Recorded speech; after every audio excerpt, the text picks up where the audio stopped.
Jesse James, My Father. Written by Jesse James, Jr. Narrated by Geoffrey Giuliano.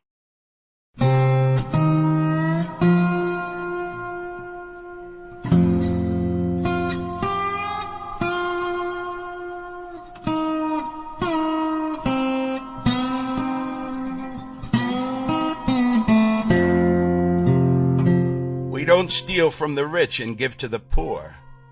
We steal from the poor because they can't fight back. Most of them, anyway. And the rich take from us because they could wipe us out in a day. Jesse James.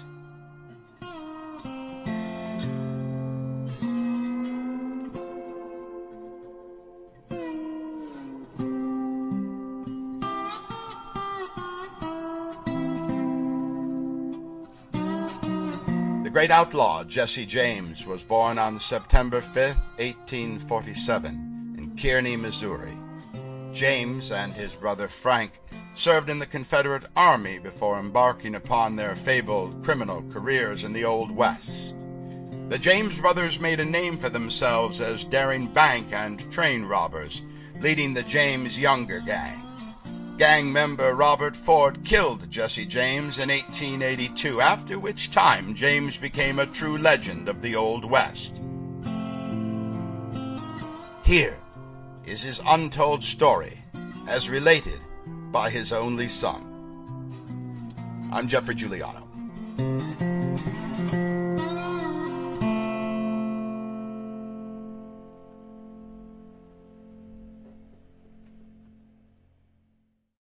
Hundreds of different books have been written and published about Jesse James, and what is commonly known as the James Band.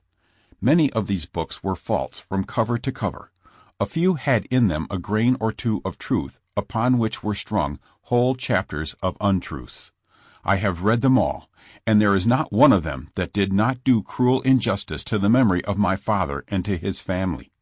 In none of these books, and in none of the thousands of newspaper articles that have been written about him, have I seen him credited with having in his nature any of the human attributes of kindness, charity, or honesty of purpose. In all of these writings, his true character is entirely lost sight of and distorted into that of a veritable Frankenstein, who slew mercilessly and robbed for the mere love of adventure. This is because these writings were done by those who never knew my father. I defy the world to show that he ever slew a human being except in the protection of his own life or as a soldier in honorable warfare. His only brother, whose name was linked with his in all the years of his life, is a free man today, acquitted of all crime. There were lovable and noble traits in the character of my father, else why was it that for 16 long years, when there was a price on his head that would have made his betrayer rich, not one could be found who would betray him?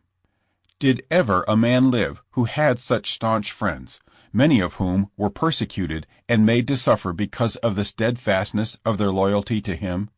Is it possible that an ignoble character could win and hold such friendships? My object in writing this book is twofold. Thousands have asked me why I did not write such a book, and promised to buy one if I did write it. If all of these keep that promise, it will have been a good business venture for me. One of my objects, then, in writing this book, is in the hope that it will bring some money for the support of my mother. My other object in writing it is to do something to correct the false impressions that the public have about the character of my father.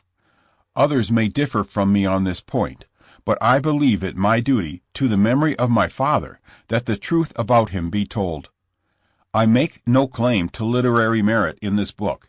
I have had little time in my life to go to school. In the years that boys usually spend in school, I was at work earning wages for the support of my widowed mother and the education of my fatherless sister. I have tried to make this book a straightforward account of the things I write about, as I see them. Jesse James, Jr., Kansas City, Missouri, June 1, 1899. Things I Remember of My Father. I was born August 31, 1875, in Nashville, Tennessee. I recall with vivid distinctness an incident that occurred in Nashville when I was about 5 years old. Sample complete. Ready to continue?